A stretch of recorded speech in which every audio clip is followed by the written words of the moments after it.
All right. Notes about anything important. Yeah, cool. Looks like we're recording. So, All right.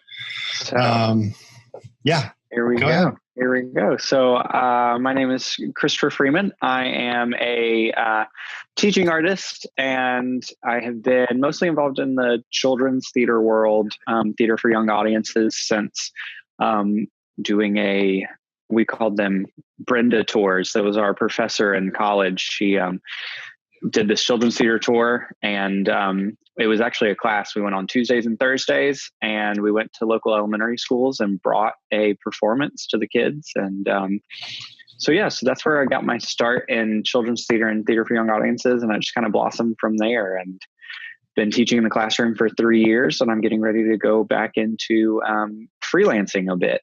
So wow. That's exciting. Well, can you I don't know, for lack of a better way of saying it, start from the beginning. Like, first of all, where'd you grow up? I grew up in Macon, Georgia, right here in middle Georgia. My dad was a theater director. So I've been around theater basically my entire life. I would tell the joke that I kind of never, hold on, let me rephrase that. I like to, what's the word? My brain went away. There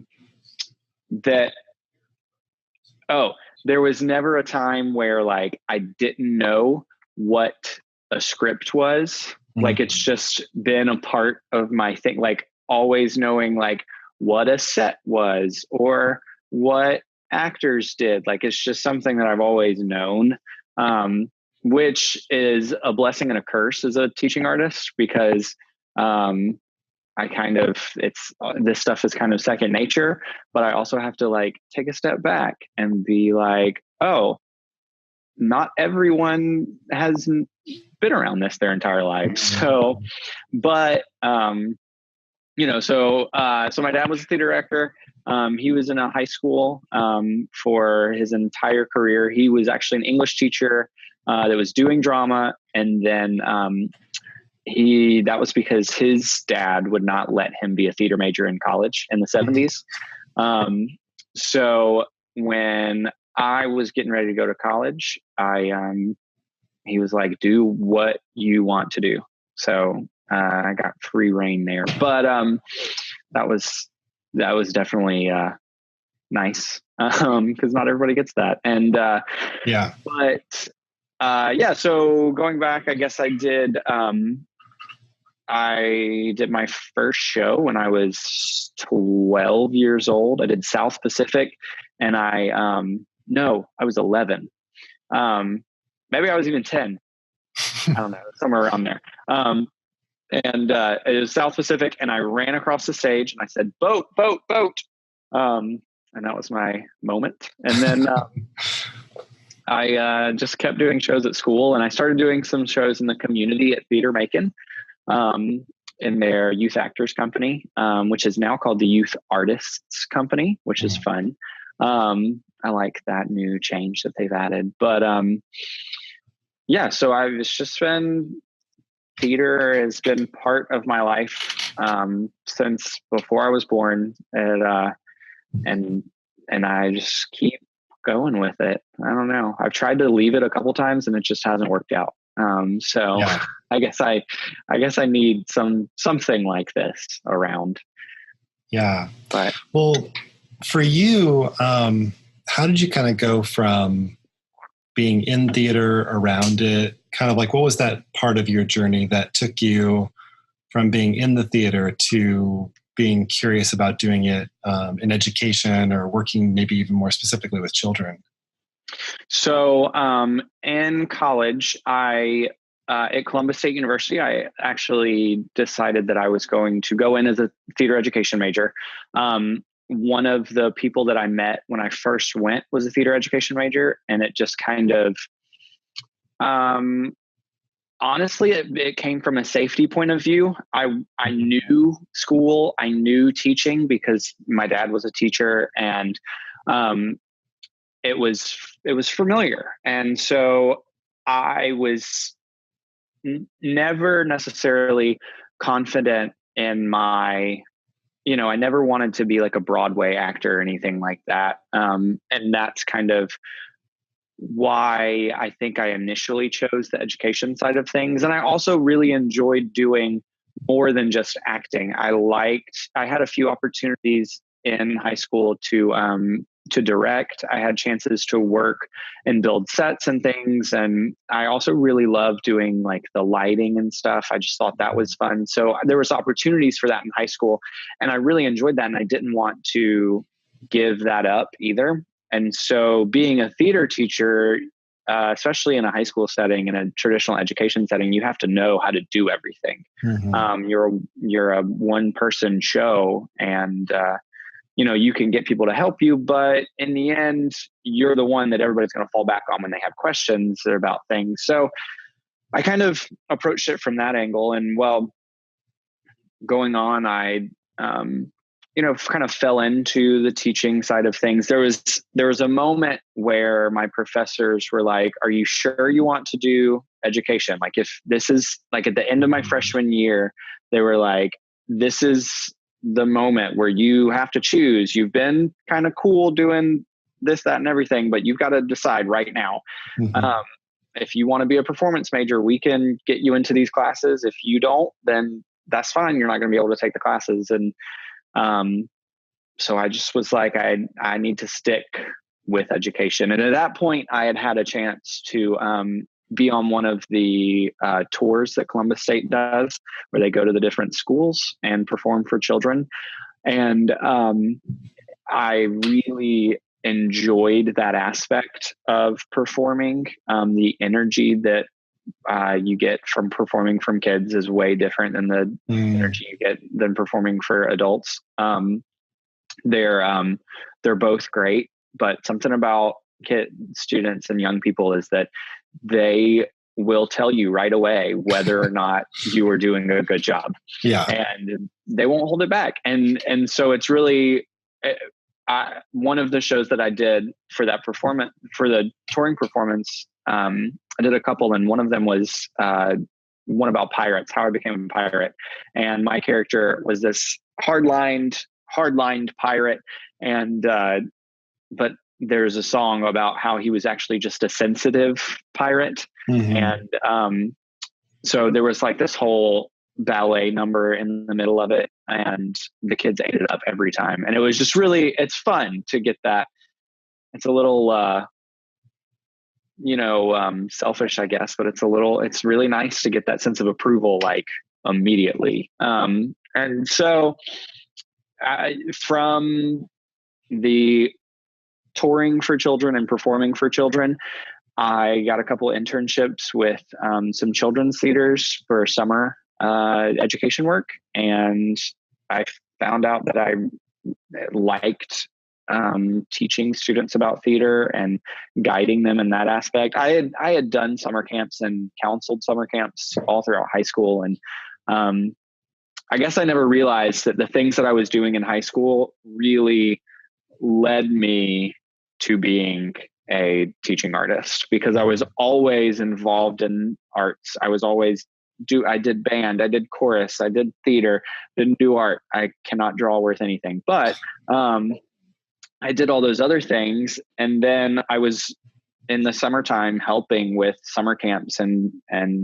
there was a couple opportunities where I got to help with an elementary school. And I was doing all these things, and I was kind of like floating around because this is kind of what I had grown up with. And then I got to college, and I had to make a conscious decision that that's what I really wanted to do and really stick to it. And so with those internships and everything, it just built on, and I was good at it. I liked it. And I like being able to share my self. I mean, it really is part of myself with other people, and being able to share it with them at a young age is even cooler, because though I grew up with theater, I was just kind of an observer of it for such a long time. I mean, until I was 10 or 11.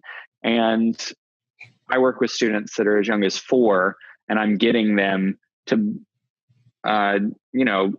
play within a story and become actors and performers at such a young age. It's cool that I get to do that for them. And if, you know, who knows where they'll end up. It's neat. Right. Right. That was long-winded. Oh no, it's great. I mean, it creates so many fond memories too. I mean, yeah, of course, I'm just thinking back to some of the plays that I was in. And I mean, obviously theaters like this in general, just the experience of it and being part of a family, kind of being part of a community, but to have some of those experiences as a little kid, you know, is so cool to be able to look back, whether you end up doing it or not. It's such a right. Yeah, absolutely. And I like being able to, I'm not quite old enough to see where my students end up yet. I've seen a couple of them, but, you know, most of the time they're still in school at this point. Yeah, right. But it is, I mean, it's cool to see whether or not they do theater or not. It's still something that helps them grow, whether or not it's to be a great, you know, negotiator or a great business person. It's all being able to speak in public, all these different things, just being confident in yourself, learning how to not necessarily, sometimes you get to be in charge, sometimes you don't, sometimes you get to be the lead, sometimes you have to be in the ensemble.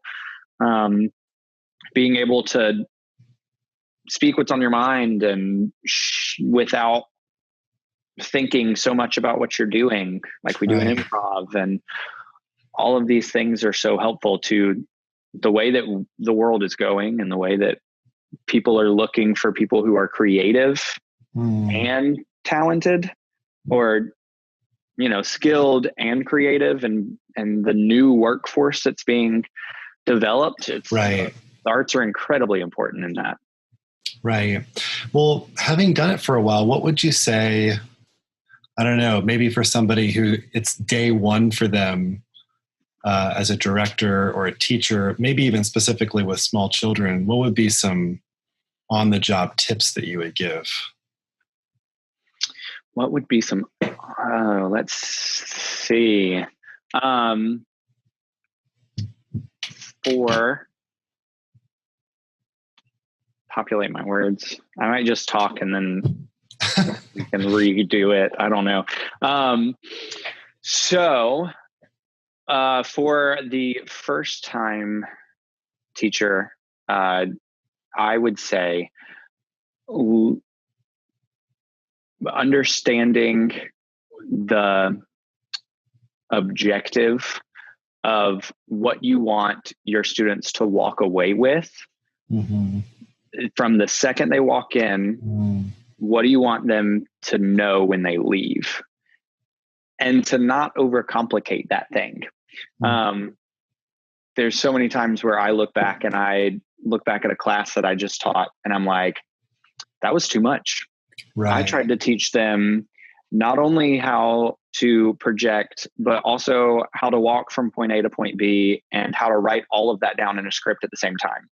And that was too much. And so making sure that there's one thing and that it's, you know, principals love to know that something is measurable, but even if you're doing it outside of an education, even if you're doing it outside of the classroom, having something that a student can walk away with and you can say, hey, you know what that is, what we learned? Great. And you can then use that.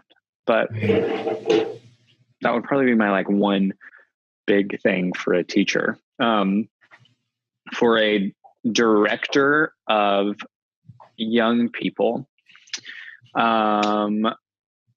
I would say to make sure that the process is enjoyable and that it's not all work. There's a lot of times where things can be just blocking, learn music, learn your lines, repeat. And if the kids aren't enjoying it, they're not going to come back. and we want them to come back, and we want them to look on it fondly. So whether it's adding some fun theater games at the beginning of rehearsal, or when there's that moment where everybody is just completely frustrated with everything that's happening, to then just stop, acknowledge the fact that you're frustrated, go do something else for a second, everybody together. It can be another activity or whatever, and then come back to rehearsal, because young people have attention spans, but they get tested in a rehearsal. Yeah. Because we're used to, as professionals, having a good rehearsal for, a tech rehearsal can last 5-10 hours if it needs to. And, we just barrel through it and keep going. And young people can't always manage that. Right. And so being able to break that up and figure that out and come in and then, and another tip would be always have a plan. You always got to know what's happening and what you're going to do, when you're going to do it. And the more detailed you can be in that planning, the better everything's going to work out in the end. Even if you don't do that plan at all, even if you get into it and completely scrap that plan, that helps a whole lot. Yeah. No, I can relate to that. In fact, for whatever reason, as you're talking about that, I'm thinking about movie storyboards and how, when you're creating a film, you show up with your storyboards, you have your plan, but then of course you might abandon that, but at least you don't walk away at the end of the day without the shots that you need, Exactly. And so, it's just like with directing. I remember a conversation I had with my directing professor, and we were talking one day, and she was like, "Chris, you have to write down your blocking before you go to rehearsal." I was like, "I understand, but I always change it. So why wouldn't I just walk in and do what my heart desires? What's the point of the?" And she was like, "It doesn't matter. If you walk in and you don't have anything, you're going to waste everybody's time. And that's not worth it. And you're going to be mad. You're going to be frustrated. Your actors are going to be frustrated. Your stage manager is going to be frustrated. And it's just not worth that. So you might as well write it down. And then if you want to change it, change it. But at least have something." And I was like, "Fine, I'll do it." And so, yeah. So that's good. Well, for you, Chris, what kind of stories are you personally drawn to on stage? Maybe it's specific shows that you just love, or even just kinds of stories that you really can relate to or you can really connect with. It's a little out of left field. I feel, trying to think of, I want whatever story, when I'm looking for a show, or if I get the chance to do that, I love a story that is maybe a coming of age story, or a story where someone, usually the protagonist, kind of, I don't know what I'm trying to say, where the protagonist can change and grow and show growth from the beginning to the end. And sometimes that's a big change, and sometimes it's a small change. But those are always good stories to tell. I don't know if I necessarily, though, I just feel like that's the makeup of a good story in general. There's got to be some sort of change. And I feel like, I guess I don't consider myself, I guess I do consider myself just a storyteller in general. And I don't know if I'm necessarily drawn to certain stories, or if I more so just like telling the story that's presented in front of me. And maybe, my wife, who's seen plenty of my work, would beg to differ. She'd probably be like, "No, you only like stories with boys," or something. But I don't know. I think that for me, it's just about what, if the story is interesting, if I think that, in my case, if my students can take something away from it, that it's achievable, and is it funny? I guess I like funny things. Like I'm really terrible. Like I'm that guy in the audience that laughs at like the obscure jokes.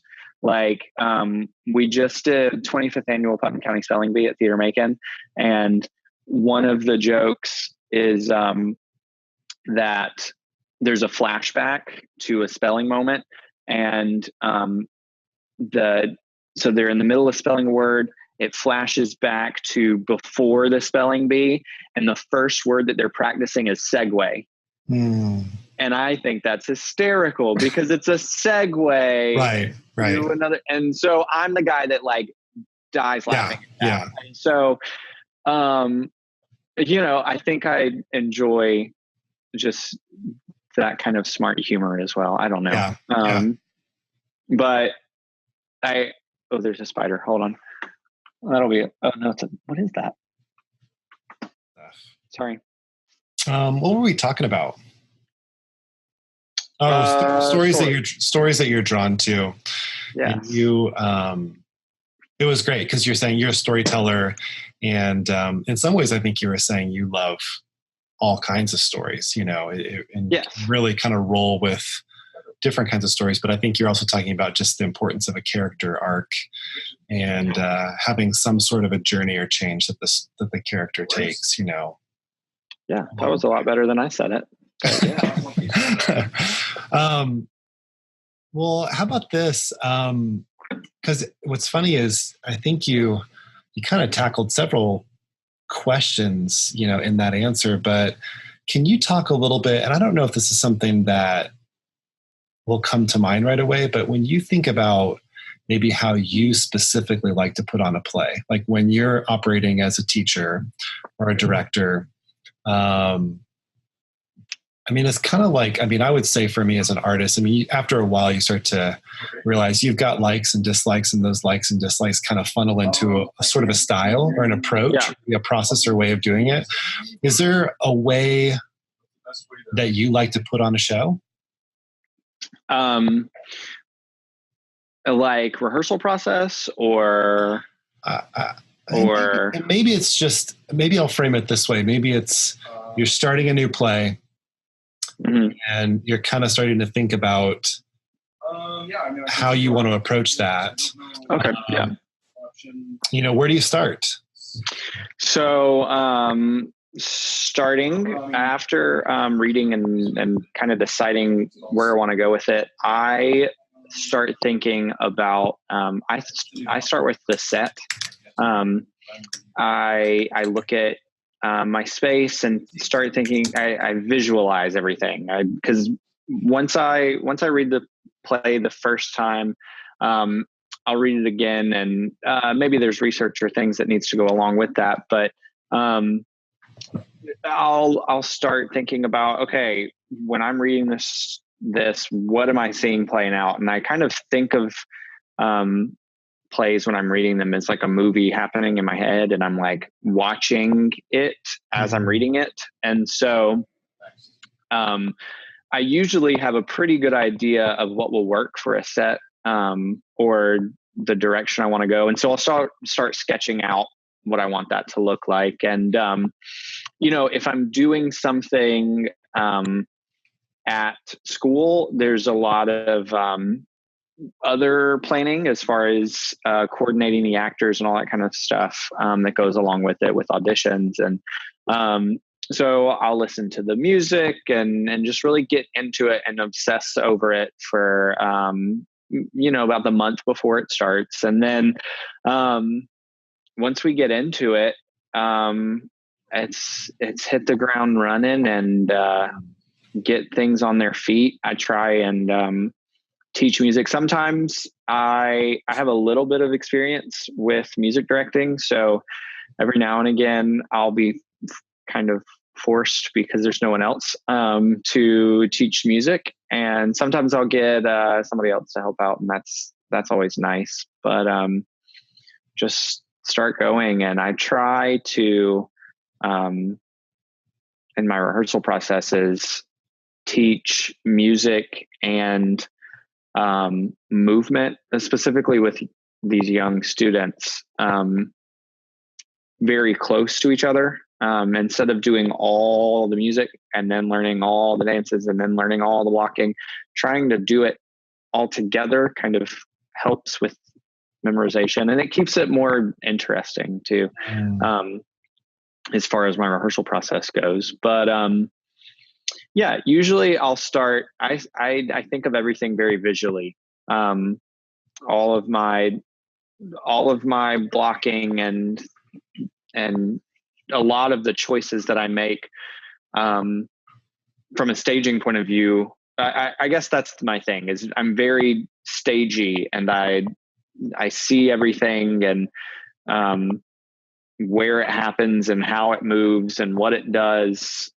Not just the things, but the actors too. And then the lights kind of fall into that as well. I kind of see it as I'm going along. And where we're at my school, we actually have a full LED lighting system that it's like 10 lights, but it lights up our whole stage. Yeah.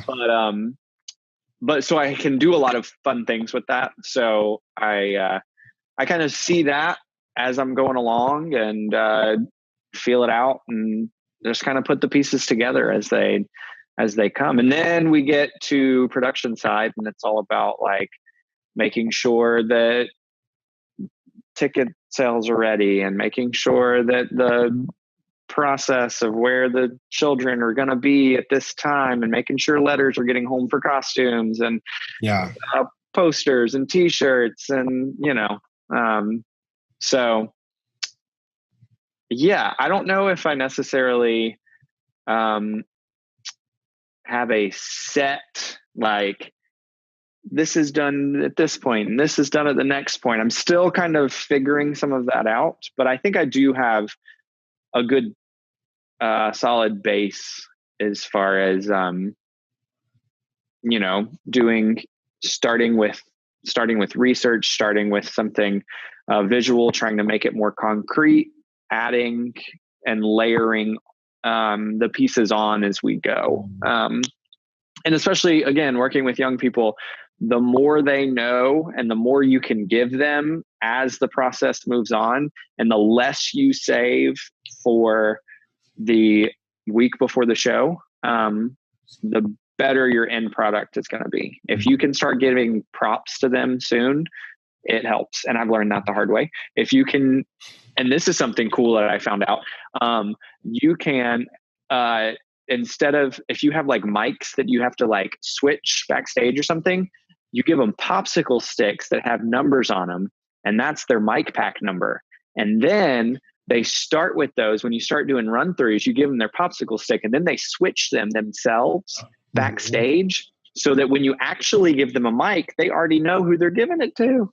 Wow. Yeah. That is something that I found from our middle school director. And I looked at her when I saw that, and I was like, are those their mics? And she was like, yeah. And I was like, that's amazing. That's incredible. So it was super smart. So anyway, but the sooner you give young people and really, honestly, the old people as well, the sooner you can give them things, whether it's a representation of a set, whether it's a representation of a prop, whether it's a rehearsal costume, whether it's a popsicle stick as a microphone, the sooner they have it, the more comfortable they'll be. And the more comfortable they are by the time you get to your tech week, when you're adding in your lights or you're actually putting sound through your sound system, the better your product will be, because the more time they've spent with it. So scaffolding, layers, starting visually, moving up, that sort of thing. Yeah. I love the popsicle stick thing. That's like it's like a teaching theater hack right there. Yeah. Yeah, that is genius. And I cannot wait to continue to use that. I was like, that's the smartest thing I've ever seen. Yeah. Because it's always like, all right, I have two teachers, classroom teachers that help me backstage during my shows at school. And one of them is my wife. So we get to talk about it all the time and she knows what's going on. And the other one is her fourth grade teammate. So she's like kind of in on the loop, but not as much as my wife is because we're around each other all the time. So like, we have a great relationship, but I basically had been giving them like a mic plot and being like, all right, at this point, you need to give it to this person, this person, this person. And they were eventually like, this is stressful. I can't do this. And so, and then by shifting the responsibility from the teacher to the student, you're also giving the student a valuable lesson in I am in charge of myself and I am personally responsible, because if I do not give my microphone to this other actor, they're not going to be able to be heard and it's going to be my fault. And so, I mean, if you give 7-year-olds responsibility like that, they'll take it and they might have some time to learn, but, it's pretty cool. The more that responsibility you can give over to those students, the better they do. Yeah. I have more on that too. That's a cool topic. Yeah. We should definitely talk about that. You know, as you were saying that last thing about 7-year-olds, and I was thinking about my kids, which I have some young kids too. I was trying to think about them in some of these situations. I'm sure you've probably witnessed some, I don't know if the correct term would be theater fails, but I'm sure you've probably witnessed some flubs on stage or some set pieces that have fallen over or some funny things that happen. Is there anything kind of funny that you can think of in a show that, I mean, I guess, Chris, it could be in something that you've personally directed, or it could be maybe even be in something that you've just seen? The one that immediately comes to mind, and I'm sure I'll have some others, but the one that immediately comes to mind actually was from high school. During a one-act competition, my school was sitting kind of towards the front, and I don't even remember what show this was, but this is awful. An actor was on the stage, and the stage is maybe 4 feet off the ground or so. And he had to cross downstage in front of something. There were these 2 sets of stairs on either side that kind of gave way to, I guess, what might be an orchestra pit of sorts. He fell right off the stage.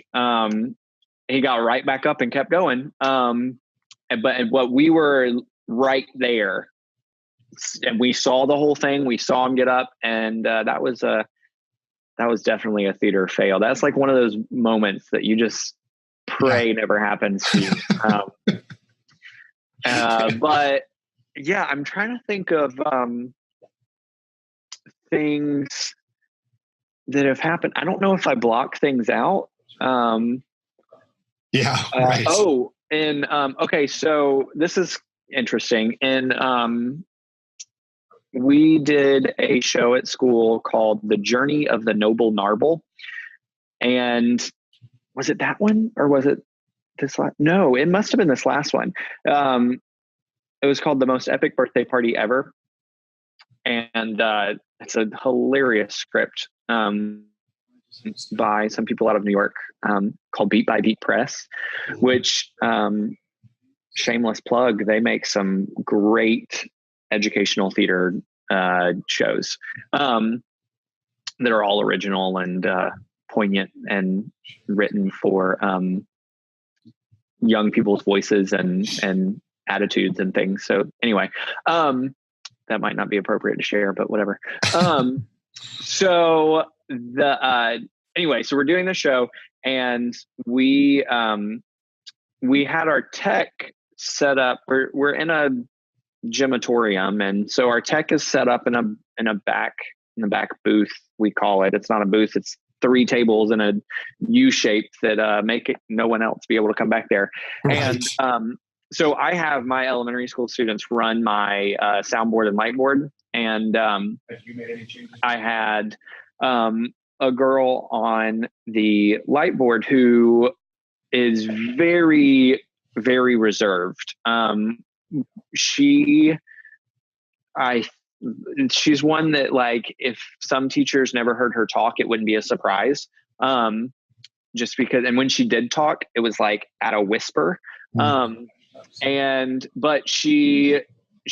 asked her if she wanted to do tech for me, and I put her on the light board, and she got a handle of it and was cool with it. And so anyway, this was maybe her 3rd show that she did with me this last year. And so she's running the lights, everything's going cool. By this time, she knows the drill, like push the go button right when it says go, all this kind of stuff. So she was getting her cues. It was great. I didn't have to worry about her the whole rehearsal process. And we get into our show, and we're back there, and all of a sudden the light board just goes off in a blackout, which means now there's no light. And or maybe it was not in a blackout. Maybe it was like in between cues. So we were good. Like the lights were still on, and light board shuts off, and we're like, what was that? And I look at my technology teacher who's back there as well, and we're like, what just happened? Okay, it's fine. So we like turned it off, turned it back on. It was good. We're good. Then it turned off again. And we finally figured out that the sound guy had his feet pushed out a little bit and was flipping the power strip by accident. Oh. And so anyway, at this point, we're in complete darkness. My technology teacher at school also ran track in high school. So she leaps over the tables to go to the spotlight operator, and like this is this girl's first time on Spotlight. And so she's telling her to turn the spotlight on so that we can actually see what's happening. We're trying to fix the light board, and the girl at the light board was mortified. And like I said, she doesn't speak a lot, but she was like, I promise you I didn't do anything. It wasn't my fault. And I'm like, I know, it's cool. We're going to figure it out. And unfortunately, our light board didn't have a go-to cue button. The only way to get to the cue that you needed was to scroll through an LCD screen that could hold like 6 cues. So you're like scrolling a knob. We're on like cue 90 something. Oh my gosh. Oh, it was crazy. And our students on stage kept going. They didn't care. The audience didn't care. It was all cool. But that was one of those moments that it was cool to be able to then go to all of my students, I mean, the actors and the technicians, and be like, look, stuff happens, and you're getting to learn that in elementary school. That's true. So that's pretty cool that you get to learn that now, that stuff happens, and you keep going. Right. But that was the lesson too. And that's wonderful too, and you have to have this as an elementary school teacher anyways, right? But the idea that you could be a theater teacher there to guide them along that and give them even that opportunity to make mistakes or just let things happen, and for the outcome not to be, I'm enraged or I'm losing my cookies, because they're gonna take their notes based on whatever your reaction is to it. And they were like, oh my gosh, the lights went out. It was so dark. That'll be the one thing they remember. Right. Yeah. Well, and it's cool too, because, they're during the show, and I brag about this, I don't help. And I'm working with students. I did a show with kindergarten, first and second grade. That was a 30-minute musical, and I didn't help at all. I had my 2 teachers backstage, so that's kind of cheating, I guess. But I had my tech students running the boards, running the mics, running the sound, the music cues. I had another student doing the spotlight with spotlight cues. I had my actors on stage, and I don't help. It's their thing. And I tell them that from the very beginning, because I'm not going to run back there and help you. And that's like, you've got to, this is your thing. And that's kind of my thing, I guess. And that I've taken from my dad, actually. Because if I didn't mention this, my dad was my director in high school. So one of the things he always said was, once that curtain opens, it's your show. I can't do anything. Right. I'm not going to go help you. And that's something that I think is important for young people to know, is that they can do things. You know, they've gotten this guidance. They know what they're doing. They have to trust in themselves. And I think that's something that's a big takeaway, whether they know it or not. Now, on the flip side of that, a Mr. Chris fail. I was doing a show. I was doing Annie, and my daddy Warbucks was diabetic and started to go into diabetic shock on stage. And I thought he was just flubbing his lines, but turns out his blood sugar levels were way crazy. Wow. And in that moment, I should have done something, but eventually we figured it was all okay in the end. Also tip, make sure you know your students' medical history. And know the signs. Yeah, afterwards I felt like the worst person in the world, but I thought in that moment, and this was maybe 5 years ago that this happened, but I thought, this is a lesson. We're going to learn from this. And the lesson was, check your blood sugar before you go on stage. So I guess we did learn a lesson, but yeah, that was scary. That was a scary moment where I should have stepped in, but I mean, hindsight 2020. And it was all okay in the end. We got it all figured out. So it was okay. Right. Oh my but gosh. Yeah, that was a scary moment. Well, this is a bit of a jump, but of course, sure. we got to know each other a little bit, at the conference that we met at, in here in Georgia. But I wanted to ask you real quickly about projections, about digital projections, even just from the standpoint of whether it's things that you've used or just even things that you've seen. What are some of your views about them? What are you noticing? What are you observing? And then I don't know. I guess we could just start there with just what's your take on media and projections and things like that being used in shows, no matter what level, whether it's professionally or on down to elementary school. Sure. We tried really hard to use projections. There's a rain sequence in the show we did, and so I was going to try and make it rain on the stage, but it ended up we tried. We got some students to try and help us. We were all trying to figure it out, make it work, and didn't end up happening. But that's okay. It was fun trying to make it work. I think, though, that given the right space, I think that's a big piece of it. Is the space has to work for it, or you have to be able to find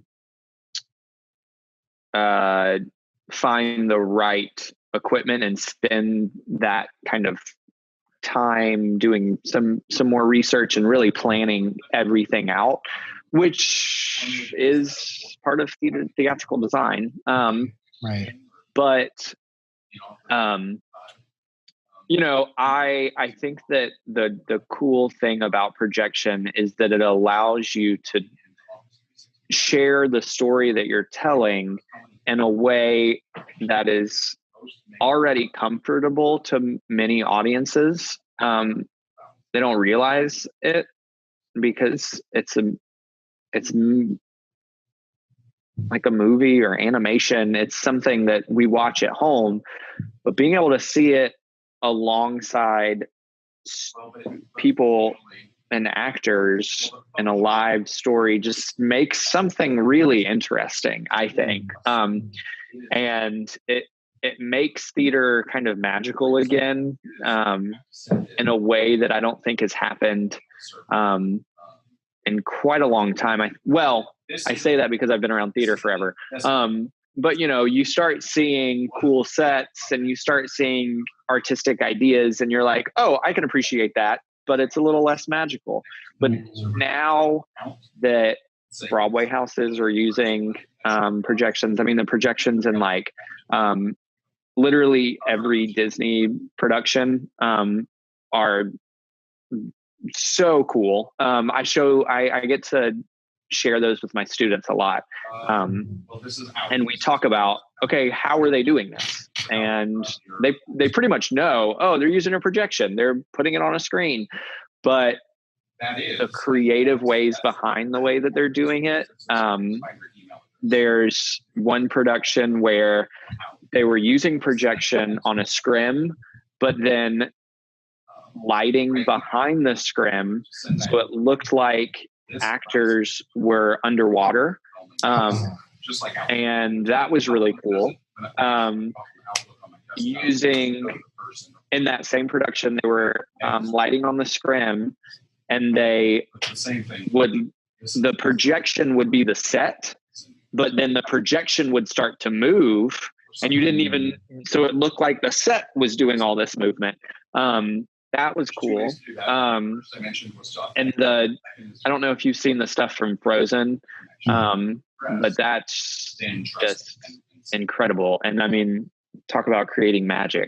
It's just, it does it in a whole new way that you don't expect going into the show. Well, I guess you do expect it, but you don't expect it to look like magic because projections give this whole new way to play with light that people don't even realize, and that we're just now kind of figuring out. And I think it's really, really cool. I think from a maybe more educational or amateur or budget or community level, being able to use projections to simplify the way that you are moving from location to location within a story, to show movement or to just enhance a location with a projection that is animated, is just adds more life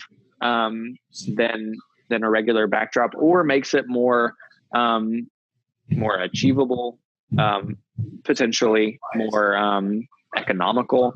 And I think that there's just a lot of ways that projection can be used that people aren't even, they're still discovering. I saw one when I was looking into the rain thing. I saw Singing in the Rain that someone had done, and they had taken a projection and animated splashes, because he's tap dancing in the rain. And then they projected it onto the ground, and the actor learned choreography based on the splashes of the movement. And so he was able to, that looked like he was splashing without there being any water on the stage. And there's just there's some really, really just cool things that are happening that are all tied to projection and tied to this kind of new technology, this new design that we haven't, it's being put out there. I think it's cool. I think it's really cool.